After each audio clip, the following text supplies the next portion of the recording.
allegedly victim of a sexual assault involving a condom. The condom had been processed. Her DNA profile was on the outside of the condom. That's how it got into the database. And so the random match probability reported initially was 1 in 227 million. So what's the explanation? The lab said this is an adventitious match. Simply a coincidence, one of these things that happens. All right, well, all right, suggest an adventitious match. But the coroner was a little skeptical about this, and was concerned that there could have been some sort of laboratory error, and then who you're going to call if you think there might have been. So I got the call, and so I suggested that they look, let's look at all the lab notes from this testing, and the condom containing the rape victim's DNA was processed 1 or 2 days before the Lesky evidence. It was processed through the same lab by many of the same people using the same procedure. So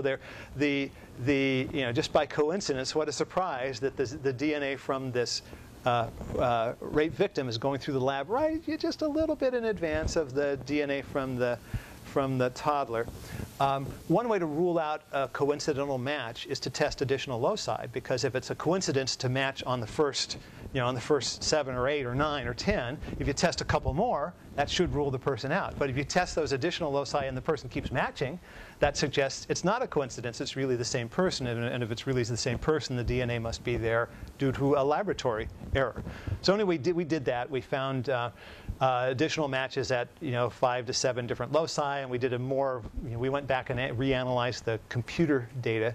Dan Crane and his group at Wright State helped with this, and we found low levels, below threshold matches. So we were able to produce a really convincing case that this must have been a false incrimination, false cold hit due to lab error, and the coroner's report was issued that reached that conclusion. So there's an official governmental finding that this was a false cold hit.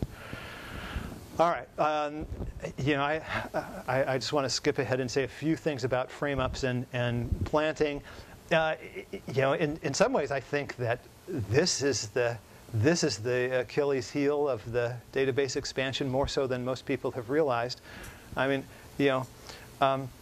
biological samples can be planted at crime scenes. I mean, I've often joked with people. There's, sometimes on my campus, there's this park in the middle of campus, and I walk through, and there's a certain area where you can regularly find discarded condoms, right? So, you're looking for a biological sample to plant at your crime scene. Well, you can find them.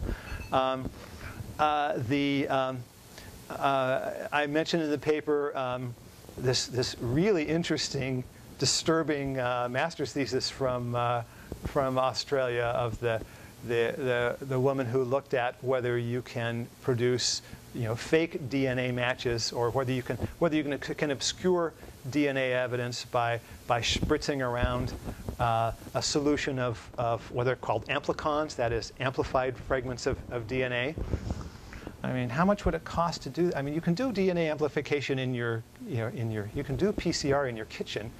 Look in Scientific American, it will tell you how to do it. I mean, you'd have to buy, I'm talking about what would it take for a clever criminal to cook up a batch of these amplicons? Maybe about $2,500, $3,000. If they really wanted to do it efficiently, they would need a thermal cycler and stuff from the test kit. But it is within the capability of most of all graduate students in molecular biology and many undergraduates. I mean, my daughter, as a biology major at Reed College, was doing PCR amplification. I mean, if she wanted to cook up a batch of amplicons that would fool the police, she could do it. I hope she wouldn't, but she could do it.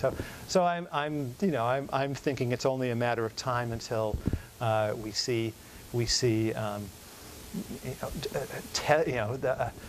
I mean, if you look on the internet under drug testing, there are people who on the internet will sell you kits to help you fake results of a drug test or pass a drug test.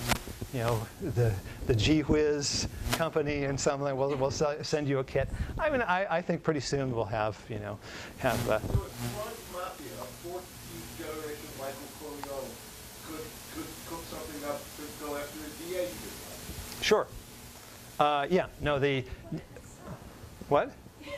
No. What?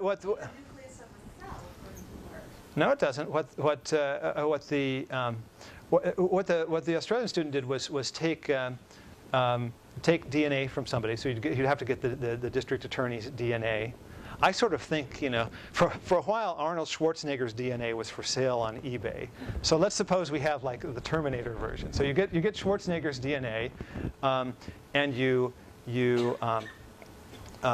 expose it to the normal primers for the 13 CODIS loci, and you amplify up a whole batch, right? So you get a highly concentrated solution of amplicons consisting of multiple copies of Arnold's DNA from the 13 core CODIS loci.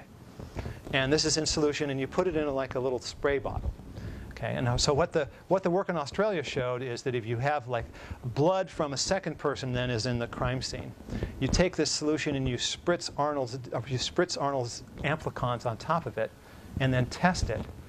That the test will then what's that? You still got DNA from Yeah, the amplicons when extracted with the extraction procedure would just wash away.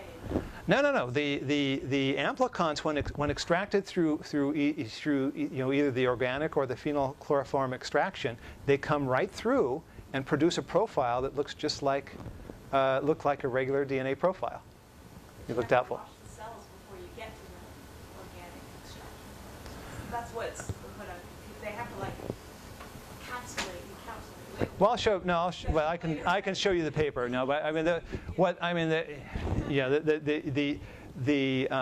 this paper made the claim that when this was done and taken through a normal extraction procedure, what was typically used for blood, that the amplicons came through and produced a false profile that in some cases was strong enough to overwhelm and be preferentially amplified over the true profile.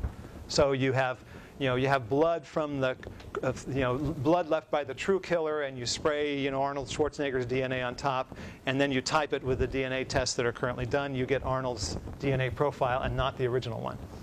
Now, I mean, is this going to happen? Who knows? But this is the kind of nightmare. This is in a sense kind of a nightmare scenario that nobody wants to see happen. Would never do something. It's the kind of thing that I think voters and legislatures should be aware of when they're thinking about the consequences of database expansion. It would certainly, I would think it would make reasonable people hesitate a little bit about being in the database. Now, is this how big are these risks? That's what I don't know. I mean, my paper. Somebody said, I like your paper because it presents all this data, and it doesn't. To my mind, it doesn't present scientific data in the sense that I normally think of scientific data. I view my paper as just a collection of a lot of anecdotes. Some pretty interesting ones. I mean, but we really don't know how serious these problems are. The problem of false cold hits, for example. We don't know how often the government searches the database and gets a hit to somebody and then confirms that that's not the person. That's a basic piece of information. I mean, there are those who've argued in the scientific literature that that's a crucial piece of information one would want to know to assess the false positive rate of the entire system, which I think would be a useful thing to know. But none of that information is public. We don't know how often the government is searching partial profiles or mixed profiles that have a match probability that's high enough that it would likely produce coincidental matches. That would be helpful to know if we wanted to assess the likelihood of getting false matches, right? Obviously, the likelihood of getting false matches and the risk to people in the database is way higher if the government is searching a lot of profiles like the one that incriminated Mr. Puckett than if they're searching a lot of full 13 locus profiles, right? So I'd argue that the Puckett kind of profile produces risk that's orders of magnitude higher of false incriminations. So how many of those do they do? What percentage? None of this is known. So this is in a sense a major governmental operation that has has important implications for the whole criminal justice system that is not accessible or open for public scrutiny. And so I think, you know, my final message is this is a black box we need to open up. I mean, we need to at least ask these questions. And I think until we know the answers, that we really aren't in a position to make a full assessment of what the risks are of being in the database and what risk database expansion may entail. So I'll stop there. Yeah.